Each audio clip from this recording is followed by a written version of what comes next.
Assalamualaikum warahmatullahi wabarakatuh. Perkenalkan, saya Dava Havara dengan nomor induk mahasiswa 20-45552-PN-1652. Pada kesempatan kali ini, perkenankan saya untuk memaparkan pengerjaan ujian tengah semester Statistika Pertanian kelas D. Ya, dalam ujian kali ini terdapat 3 soal, yang mana di sini akan saya tulis pokok atau inti dari soal tersebut. Untuk nomor 1 terdapat 2 poin.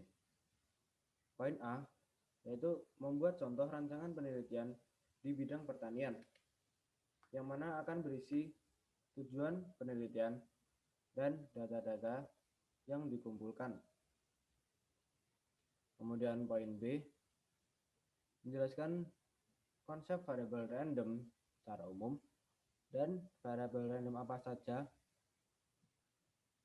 dari rancangan penelitian di poin A.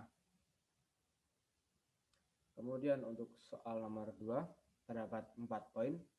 Untuk poin A, membuat tabel kontingensi dari kasus yang ada di soal yang akan saya tampilkan nanti. Kemudian poin B, apabila sebuah bibit dipilih secara acak, dihitung peluang bibit tersebut tumbuh dengan baik.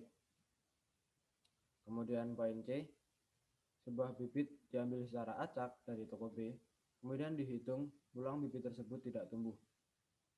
Untuk poin D, apabila sebuah bibit diketahui tidak tumbuh, hitunglah peluang bibit tersebut berasal dari toko A.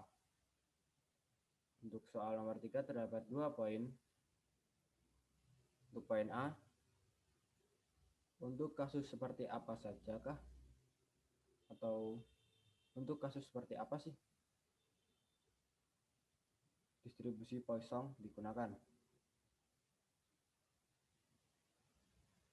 Kemudian poin B, menyebutkan variabel yang memiliki distribusi Poisson dari penelitian yang dikaji di kelompok belajar sebelum UTS ini. Dan juga dijelaskan mengapa distribusi Poisson digunakan di dalam penelitian tersebut.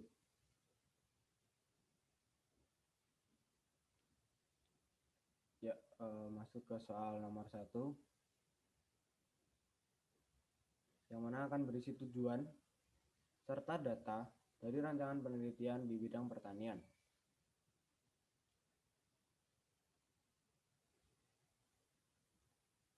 Ya, di sini saya membuat judul rancangan penelitian pengaruh pemberian pakan tambahan berupa cacing sutra Tubivax sp terhadap produktivitas ikan gupi dengan nama lain Buagilia reticulata.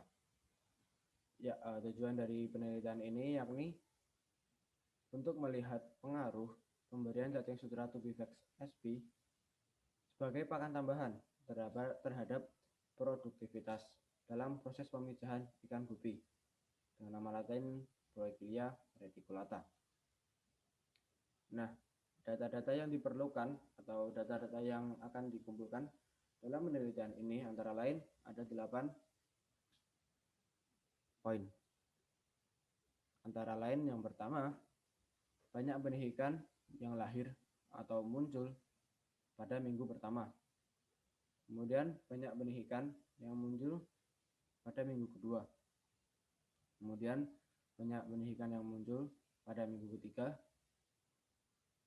Juga banyak benih ikan yang muncul di minggu keempat. Lalu banyaknya benih ikan muncul tanpa pakan tambahan. Kemudian data selanjutnya yaitu banyaknya benih ikan yang muncul dengan pemberian pakan tambahan.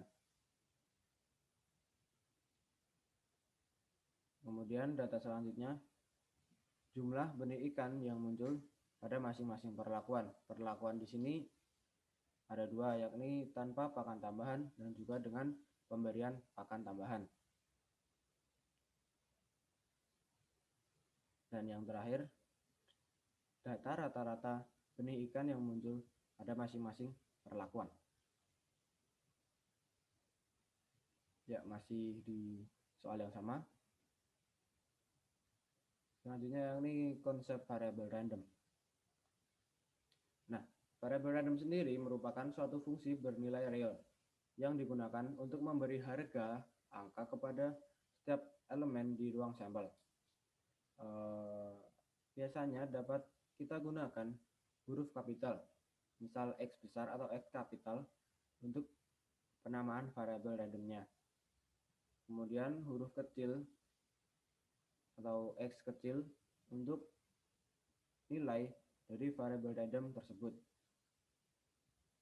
Nah, penamaan variabel random X kapital ini bisa kita lakukan sebelum eksperimen berlangsung. Tetapi nilainya, yaitu X kecil atau nilai dari variabel random tersebut, ditentukan setelah eksperimen berlangsung. Karena harga dari nilai setiap X itu bergantung pada hasil dari eksperimen. Selanjutnya, variabel random apa saja yang dapat diambil dari rancangan penelitian tadi. Ada dua, yakni yang pertama, banyak benih ikan yang muncul tanpa pakan tambahan. Kemudian yang kedua, banyaknya benih ikan yang muncul dengan pemberian pakan tambahan. Ya, kita masuk ke soal nomor 2. Selanjutnya saya bacakan kasus dari soal ini terlebih dahulu. Seorang petani membeli 1000 bibit kangkung dari toko pertanian A dan B. Sebanyak 600 bibit dibeli dari toko A, sedangkan 400 bibit berasal dari toko B. Setelah ditanam, diketahui bahwa sebanyak 60 bibit dari toko A tidak tumbuh, dan sebanyak 320 bibit dari toko B tumbuh dengan baik. Untuk poin A, berikut merupakan tabel kontingensinya. Dengan rincian 540 bibit tumbuh dengan baik dari toko A, didapat dari 600 bibit yang dibeli dari toko A dikurangi 60 bibit yang tidak tumbuh. Kemudian pada toko B terdapat 320 bibit yang tumbuh dengan baik dan 80 bibit yang tidak tumbuh. Dapat dari 400 bibit dikurangi 320 bibit yang tumbuh dengan baik, sehingga terdapat 80 bibit tidak tumbuh di toko B. Sehingga total 600 bibit dari toko A ditambah 400 bibit dari toko B didapati 1000 bibit total. 1000 bibit kangkung secara total. Nah, ini juga bisa didapat dari total bibit yang tumbuh dengan baik, yaitu 860, ditambah total bibit yang tidak tumbuh dari kedua toko, yaitu 140. Dijumlahkan sehingga didapat juga hasil 1000 bibit kangkung. Kemudian untuk poin B, C, dan D, ketiganya saya menggunakan rumus PK atau peluang suatu kejadian, yaitu NK per NS, atau NK banyaknya kejadian per NS, banyaknya percobaan. Nah, untuk poin B, peluang bibit tumbuh dengan baik dari pengambilan acak, NK-nya yaitu 860, dari NS 1000. 860 karena bibit yang tumbuh dengan baik, yaitu secara total 860 dari pengambilan acak dari total, yaitu 1000. Jadi didapat 860 per 1000. Disederhanakan, peluangnya menjadi 0,86 atau 86%. Kemudian untuk soal nomor 2 poin C, peluang bibit tidak tumbuh dari pengambilan di toko B. Nah, ini NK-nya yaitu peluang bibit yang tidak tumbuh, yaitu 80 per NS-nya yaitu jumlah total bibit dari toko B yaitu 400. Jadi didapat 80 per 400. Disederhanakan, peluangnya menjadi 0,2 atau 20%. Kemudian untuk nomor 2 poin D, peluang bibit yang diambil tidak tumbuh berasal dari toko A. NK-nya NK yaitu peluang bibit peluang bibitnya yang berasal dari toko A, yang mana bibit tersebut tidak tumbuh, sehingga NK-nya kita ambil 60 per NS-nya 140. Disederhanakan, peluangnya menjadi 0,43 atau 43%. Soal nomor 2 selesai. Kemudian kita masuk ke soal berikutnya, yakni nomor 3. Ya, untuk poin penggunaan distribusi Poisson. Ya, distribusi Poisson, yang mana distribusi Poisson ini termasuk pendekatan distribusi binomial yang digunakan untuk suatu peristiwa yang terjadi dalam periode waktu tertentu. Nah, distribusi ini berlaku untuk kejadian yang memiliki jumlah percobaan yang besar dengan peluang terjadi atau peluang suksesnya kecil. Nah, dalam distribusi Poisson ini diasumsikan peristiwa-peristiwanya tidak terjadi secara bersamaan dan independen satu sama lain, atau bisa dibilang peristiwa satu tidak mempengaruhi peluang terjadinya peristiwa yang lain. Kemudian diasumsikan juga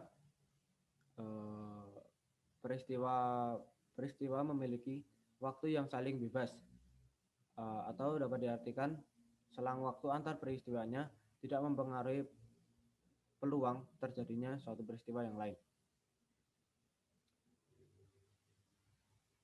yaitu penggunaan distribusi Poisson. Nah, ini merupakan penelitian yang kelompok kami kaji sebelum UTS ini. Saya sertakan 2 tabel, ya ini tabel yang kedua dari tabel pertama.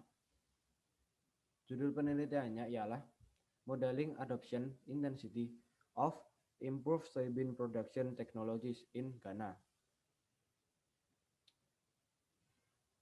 Ya, terdapat 2 tabel. Tabel yang ini, yang pertama ini, tabel 4, berisi model dari distribusi Poisson, generalized Poisson, standard Poisson, zero inverted Poisson, dan negatif binomial. Ya, variabel-variabelnya sebagai berikut. Kemudian untuk tabel selanjutnya, yaitu tabel 1, berisi definition dan juga ada beberapa variabel di dalamnya. Ada prior expectation, kemudian mean atau rata-rata,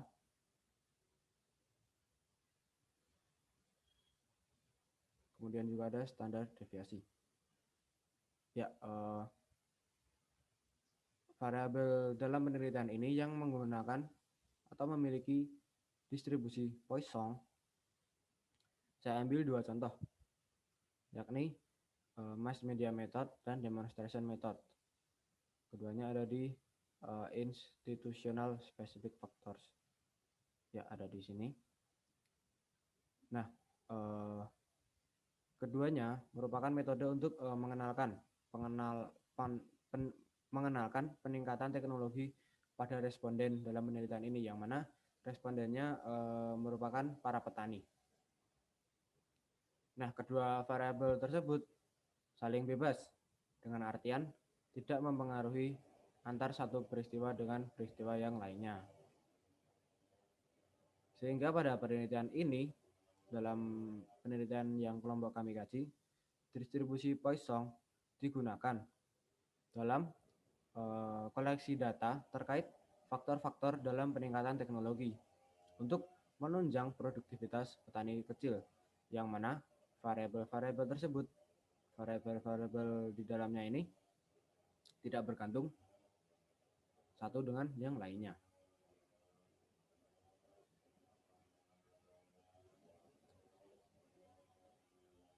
Sekian, apabila ada salah kata, mohon maaf. Terima kasih atas perhatiannya. Wassalamualaikum warahmatullahi wabarakatuh.